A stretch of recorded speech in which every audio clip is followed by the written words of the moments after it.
104.5 The Team, your home for New York sports. This is a unique moment because coming up this weekend is going to be Notre Dame versus Miami. And now it's got the luster back that it once had, I don't know, back in, let's say, like 1988. It's starting to get that kind of luster back. Yeah. Let's not get carried away. Exactly. All right, well, it matters. They're playing each other. How's that? Right. Yeah, they're both ranked. Exactly. All right, they're both ranked. In the studio right now, of course, Derek Brown, who has been on the show many times, and for the first time, coach from UAlbany, Bernard Clark, joining us. And just for the sake of this conversation, it's the Catholic versus the convict, and neither one of you ever been to jail, and I'm pretty sure DB ain't been to church. So I don't know if DB's Catholic. I'm not even Catholic. That's the funny thing about it. I think they have more Baptists on the team. Right? So all right, so you guys back in '88, you were part of that game that a T-shirt turned into a turf war. Bernard, you've the first time you've been in here. Every time I talk to DB, I'm like, how'd you get out of Florida? How did you get out of Florida and get to Notre Dame? Okay, this is the story of how he got out of Florida and went to Notre Dame. The year before he went to Notre Dame, he was in our locker room. I can't remember what game we won because we won a lot of games. I can't remember what game we won. But he's in our locker room after the game. I'm excited. Derek, how you doing, man? Hey, Tiger, man, good to see you. My nickname's Tiger. Tiger, how you doing? Hey, man, can't wait till you get here next year. I'm excited about coming, blah, blah, blah. He said he didn't commit. That's a whole nother story. I thought he was coming to the University of Miami. That year he went to the University of Notre Dame, and when I found out he signed with Notre Dame, I was like, you got to be kidding me. I said the 6'6" tight end that was in our locker room after the win, Derek Brown's going to Notre Dame. I said, come on, guys, you got to be kidding me. So it was a shock to me that he went to Notre Dame. DB, you want to defend yourself there? What really happened? Your version of the story? I'm not going to say, I'm not going to go. I'm in the locker room of Miami Hurricanes. And to tell you the truth, at that time, I had no idea where I was going to go. But I can tell you this. I mean, it definitely was. It was between Notre Dame and Miami. For me, and just you got to get a little background. Like, Tiger is from Florida as well, from Tampa. Now, in that game, you didn't go to school with Mike Helt, right? You played against him in high school. I played with Mike. You played with Mike. Yeah, we all right, played so high school. Our starting center went to high school with Tiger. The starting free safety, strong safety, and Daryl had some time at receiver. Those three guys went to my high school. So it was like it was. If you were crazy. good and played in Florida, you played for Miami. Exactly. Except for you. Yeah. Exactly. That's kind of how it was more than anything else. I mean, at that time, what Coach Snellenberger did when he got to the University of Miami, he turned into the state of Miami is what he called it. I-4 down. I-4 down. He was going to get every kid he could that could play in the state of Florida, and that's what he decided to do. And Jimmy Johnson just kind of carried that on when he came, and then obviously Dennis Erickson and so on and so forth. So that was the situation. So anybody that was good at that time was thinking about going to University of Miami, except for Derek Brown. But you know what? And the funny thing is, like, smuggle you out?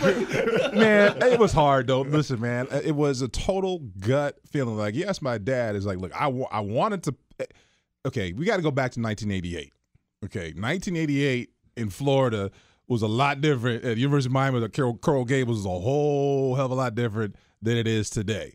Right? It was, I can tell you personally, the Hurricanes in the 80s and 90s were bigger than the Dolphins. Yeah. Okay. Oh, absolutely. I agree with that. I mean, just as a fan. Just strawberries, Infernos, Big Daddies. Like, I'm telling you, rock stars, okay? And then we got to think about, I'm not trying to highlight or praise anything like that, but what was going on in Miami during that time? It was, cocaine cowboys. It was, the Wild West. Being from Florida, we knew different. All right, it wasn't that, but as far as outside of that, it was perceived. Absolutely, it was perceived that as soon as you say, "Yo, you're a Hurricane," you clutching your, ladies clutching your bag or whatever, right? Absolutely. The funny thing about when he says that, actually, for me, it came down to Oklahoma State and the University of Miami. Ironically enough, and when I took my flight to Stillwater, got off the plane, saw the snow, I knew I was going to Miami. So it was one of those situations. But my mother and father those are the 2 trips they went on with me because they know those are 2 schools I was strongly considering. And they went out to Oklahoma State when we came back and we talked about it. And they were going to Miami for the exact same reason Derek just said. It's because that's what you thought about. Cocaine Cowboys. I think there was a riot in, I think it was 83. Overtown, I think, right? Overtown was a riot. Kid got shot. There's a lot of things going on. My mom and dad wanted to go see what was going on down in Miami. When they got there and they saw it was Coral Gables and they saw the family atmosphere. And that was the great thing about Miami. That's why I chose Miami more than anything else, because when I showed up and there were guys like Selwyn Brown, Darrell Fullerton, Tolbert Bain, Jerome Brown, Alonzo Highsmith, all these guys showed me so much love. And growing up with no brothers in the family, I had friends in high school, but when you're at home, I got 3 sisters. When I got to the University of Miami and all these guys brought me in like I was one of their brothers, that's what gave me the atmosphere that I wanted to be in. 104.5 The Team, your home for New York sports. We got Derek Brown in here, former Notre Dame tight end, Bernard Tiger Clark, former University of Miami, now University of Albany defensive coach, man. So we've got some real talent in the room right now. Yeah, and I want to go back to the time here. Now, you guys had met before, and now DB's playing for Notre Dame, you're playing for Miami, and the game happens. Take us to the pregame and try to keep it as clean as possible when you guys meet again. Here's the funny thing: linebacker, tight end. It wasn't us. What happens? It's the young guys who didn't play. Yeah, for the most part. The thing about it, what happened was the whole hype of everybody hyped the whole situation up, and Derek and them see it different because it was tradition that they did, but we saw it differently because it was something we didn't expect. They line up across the end zone. That's what they do as a football team. Well, when we were leaving the field, we thought they would already been in the locker room. So when we saw them line up across the end zone, it was like, okay, maybe they just going to move out of the way when we walk up. But that didn't happen. So like he said, what happened was young guys started swinging. Okay, now the old guys got to be involved because this is what happens more than anything else. So it was a situation that happened like that. Wasn't expecting that. All we knew was 2 great football teams were about to play each other. And that's right there. You hit the nail on the head. You watch Miami back. You watch Miami film, right? Everybody's where they need to be, right? They, gap control. They had that pass rush. They were like, look, get to the quarterback, stay in your lane, right? And as a football player, that's what you saw. Like, they were disciplined, right? They were. Not, it was, they might have celebrated, but they were a technically sound. They didn't win 36 games because all luck. They didn't come from behind against Michigan the week before they came up to South Bend by like 2 or 3 touchdowns, whatever, in the last 2 whatever minutes because of luck. They were a good team, and obviously he's defensive coordinator now. He knows his defense. yeah. Well, the other great thing about it is exactly what Derek is saying. We saw Notre Dame improving over the years. Once Coach Holtz got there, we saw this. That's why Derek went there, was because of Coach Holtz and what they were doing there. There's no doubt about it. I tell people this story all the time. In 1987, I heard the craziest thing I'd ever heard in my life because Notre Dame was improving. And, of course, everybody wants Notre Dame to be good. Right. Except anyway. Except for everybody who doesn't like Notre Dame. And the crazy thing about it is I remember Notre Dame was 0-3, and I'll never forget a sportscaster coming on TV and saying, this is the best winless team in America. I'm like, who would be the best winless team in America? So the thing about it, you saw Notre Dame growing. You saw them getting better. So when we went there in '88 and the whole Catholics versus convict thing broke out, no one paid attention to that because we knew we still had to play each other on that football field. Yeah. Coach Clark, now hold on, DB. I've heard your version. Yeah. Now, he gets out of Florida. He goes to Notre Dame. This is the first time you see him since he was in your locker room. Right.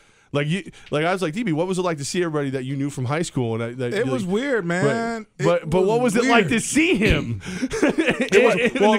Back up though. So the week leading up to the game, tattoo, the little equipment manager, right? I knew it was his voice. I know it was him. Somebody calls my room. It's just like, hey, D Brown, man. On Saturday, man, we're going to kick your ass. Just saying, they can double up. We're going to all this stuff, whatever. I'm like, he's really keeping it clean. Yeah.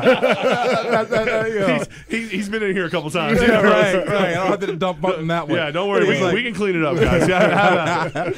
And I'm like, man, I knew it was Tattoo. I knew it was him. But, leading up to that game, trying those old tactics that they would do. But, I'm from Florida. Kind of a compliment, though, isn't it? Like, it is. They're singling you out and everything, reminding you that you should be in Florida. Also, too, I'm going back, like, thinking about it now, going back is different, but when I was living it, I was an 18-year-old kid, man. Like, Yes. I didn't, was I nervous? I'm not going to say I was nervous, but, like, normal game, if you're not, anyone tells you they're not nervous before a game, they're lying to you. The butterflies are going whenever you're getting yourself hyped up a little bit, but I don't know, man. I didn't think about that, man. I just knew, like, hey, I got to make sure I got to get this W. I got to do my job. I can't control everybody else. I got to do my job. But then the tiger comes out. Well, the thing about it is this: at that time, like Derek said, he was still a freshman. So I was thinking about him, but I wasn't thinking about him until it was time to think about it when he started making catches more than anything else. So when I first saw him, I was like, that's the guy that turned us down. That was my thing more than anything else. But Derek had a good game. He blocked well. He did the things that he needed to do, like he said, against us on defense. The three things I remember from that game, and I've told Derek this before, there's three things I remember from that game more than anything else. You guys get a kick out of this. This is funny. This is good. The first thing is gave up a touchdown to a running back. Derek remembers the running back's name. What was the running back's name? That ran a whip route. I took my eyes off him for a second. He caught it in the end zone. Braxton Banks. Braxton Banks. He passed away this past year. Get out of here. Yeah, man. Oh, man, he just contacted me like a year ago. Yeah. Wow, that's tough. Yeah. I remember giving up a touchdown, him going to the sideline, Coach Wanstead saying, what happened? Took my eyes off him, Coach. I gave up a touchdown. Second thing I remember was, I don't know how many, I think I had like 12 or 13 tackles. I can't remember how many tackles I had, but I remember going back and Coach Wanstead looking at me after the game that Sunday and saying to me, you had a horrible game. And I said, you're absolutely right. I did. I had a horrible game. Didn't matter how many tackles I had a horrible game. I didn't play well that game. But the one thing I remember over everything, Derek's heard this before, after the game's over, they win the game, Notre Dame fans are storming the field, everybody's going crazy. There's a priest. Now, I don't know if he's looking for me or if he's looking for a Miami player. I'm not sure what he's looking for. But he runs through the crowd, and he finds me, runs up in my face, looks at me, and he gives me the finger.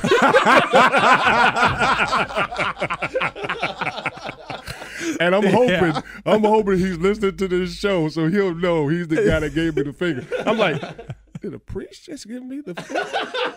I'm like, okay. I guess this is a rivalry. Yeah, that was funny. But now I thought you were gonna tell a story of walking to the game of just how nice everybody was. My God. How, like, the thing that really drove me crazy is like when you're walking into the stadium before warm-up, there are people going, welcome to Notre Dame.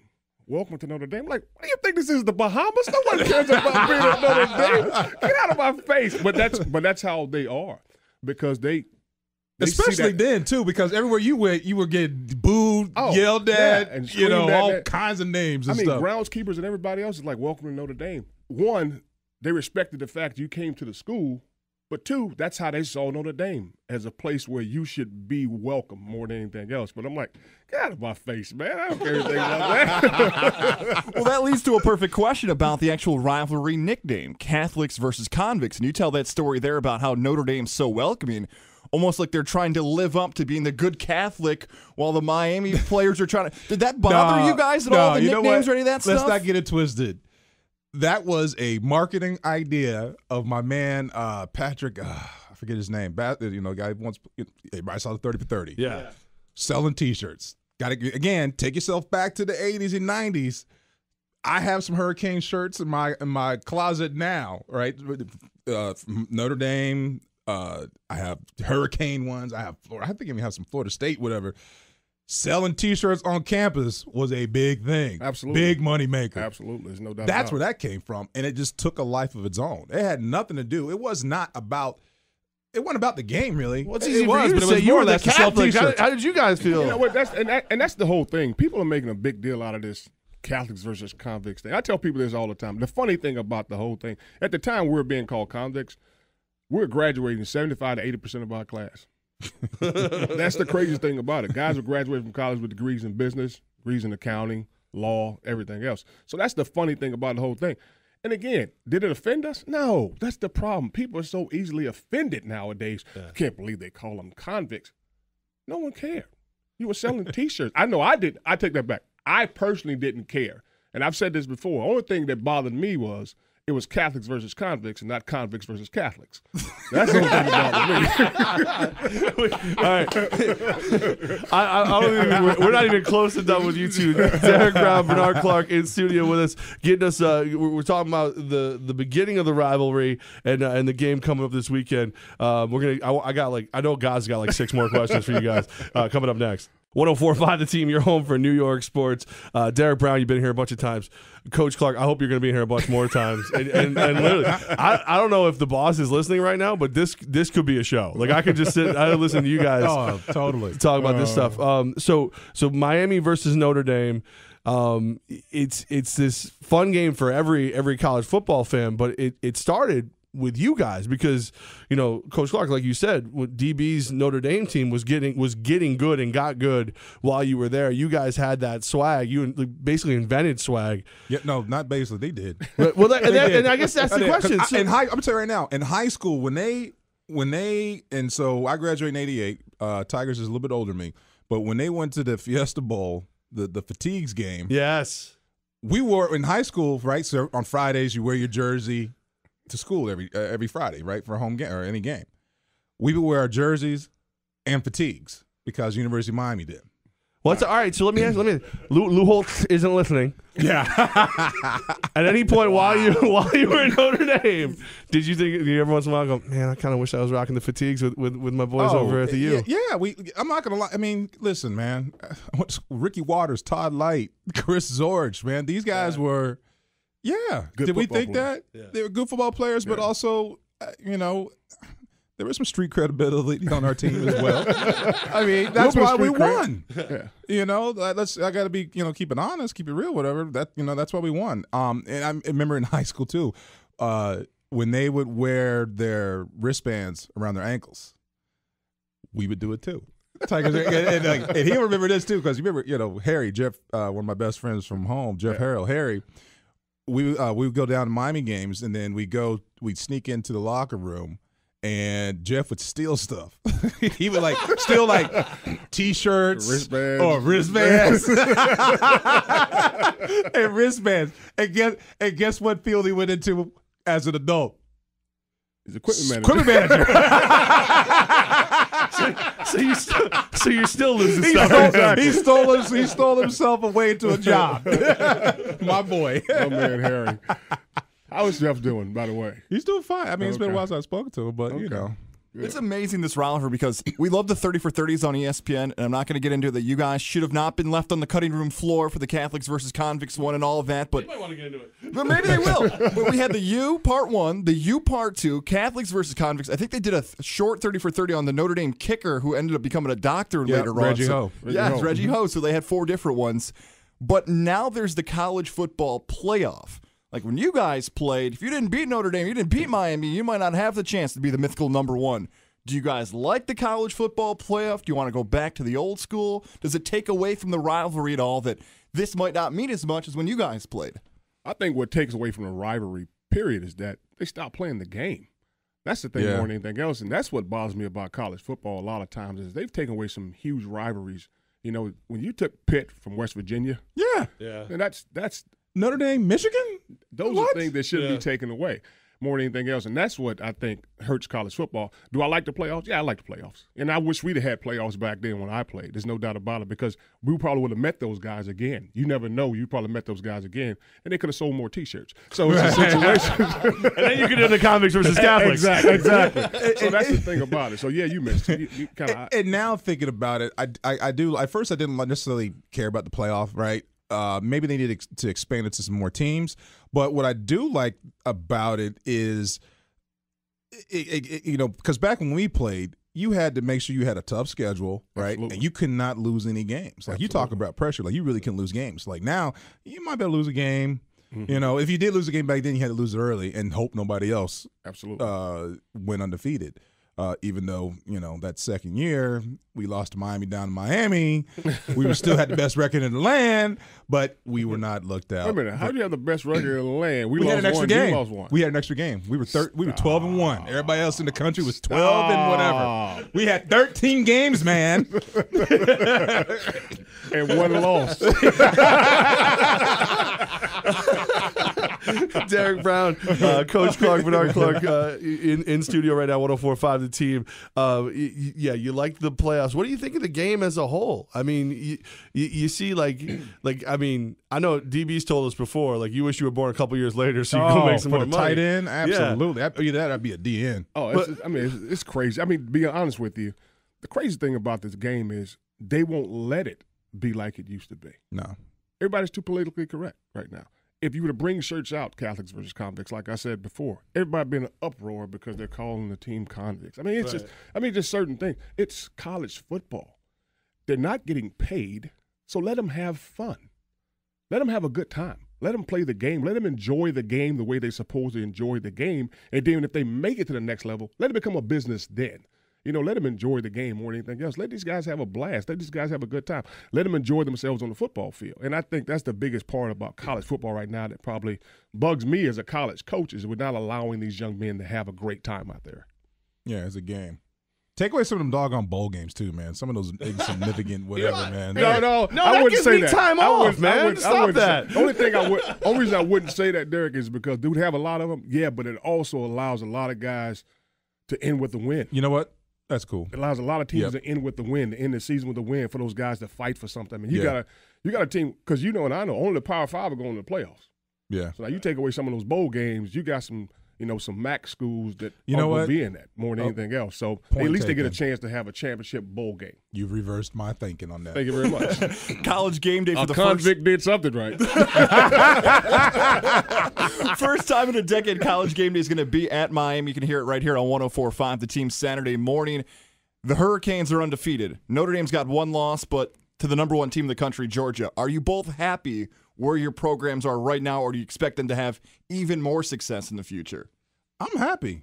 I'm absolutely happy. It's good to see them significant again.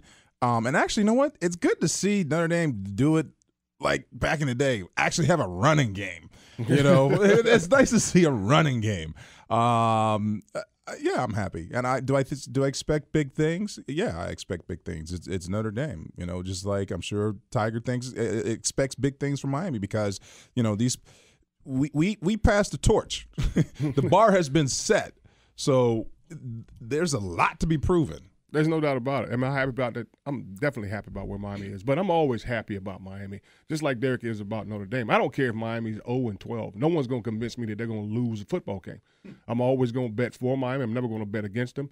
I bleed green and orange, plain and simple. I tell people all the time there's two teams I root for, the one that pays my mortgage and the University of Miami. That's it. I mean, and that's what it boils down to. That's the most important team to me right now other than Albany. There's no ifs, ands, or buts about it. I love it. Derek Brown, Bernard Clark, Tiger, if I may call you that. Absolutely. In studio right now. You just did. But I still got to get to that door. Everybody calls him Tiger. Nobody calls him Bernard. So all right, Tiger. Cool. All right, Tiger it is. Yeah. All right, so Tiger, you're the defense coordinator, Albany. Yes. DB, you're now, you've talked football with us a million times, and you're doing a Giants pregame show. Correct. Is that enough to scratch the football itch for both of you, because you guys lived football. Like you don't play for Notre Dame or Miami, especially when you guys did. I was about to talk to Tiger off the air here. I might want to get into coaching, man. Like I've I've always coached my kids. Obviously, my son from kindergarten to 8th grade or so. It was cool doing the young kids, but yeah.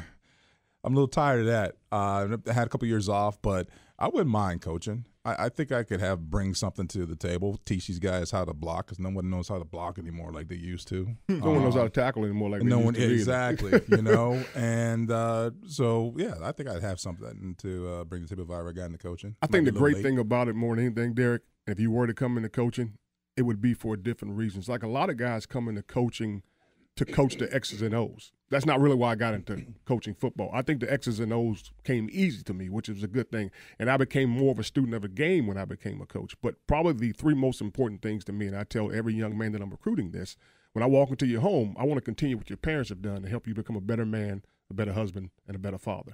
And if I can do those three things through football and make you understand the importance of football, the importance of discipline, the importance of being trustworthy as a player. That's what makes you become a better man, a better husband, and a better father. And that's why I got into coaching, and that's why I think Derek would be good, because those are the focal points of what he wants to do. Football is just a tool. Absolutely. That's all it is. Football is a tool that you use to help young men succeed, and that's what I use it as more than anything else. And that's why I enjoy coaching. And does it scratch the itch that I have? Absolutely. There's no doubt about it, because I enjoy being on that field. When I wake up in the morning and go to work, I'm like, hey, I'm getting ready to go to work. I don't wake up in the morning and go, damn, I got to go to this place again. Sign me up. Let's go. I'll play for both you guys right now.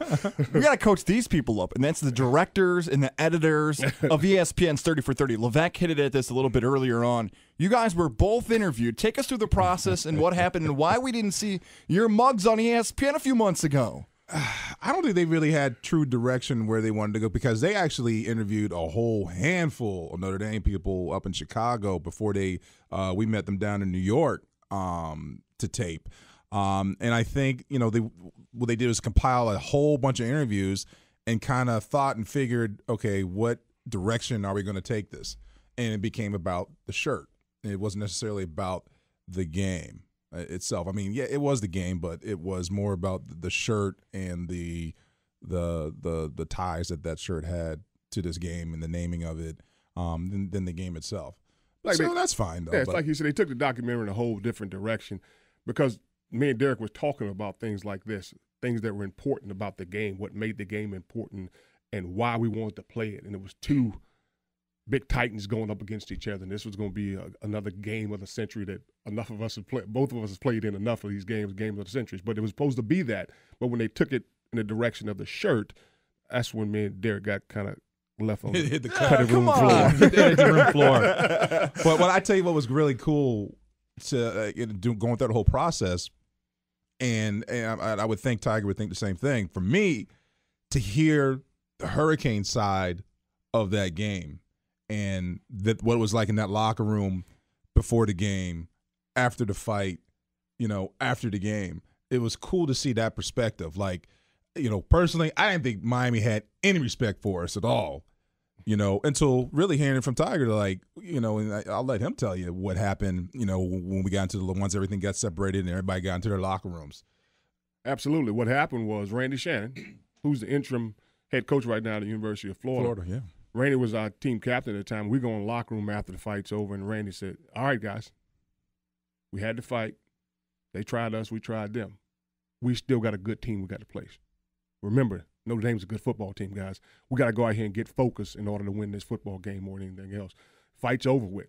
These guys are good.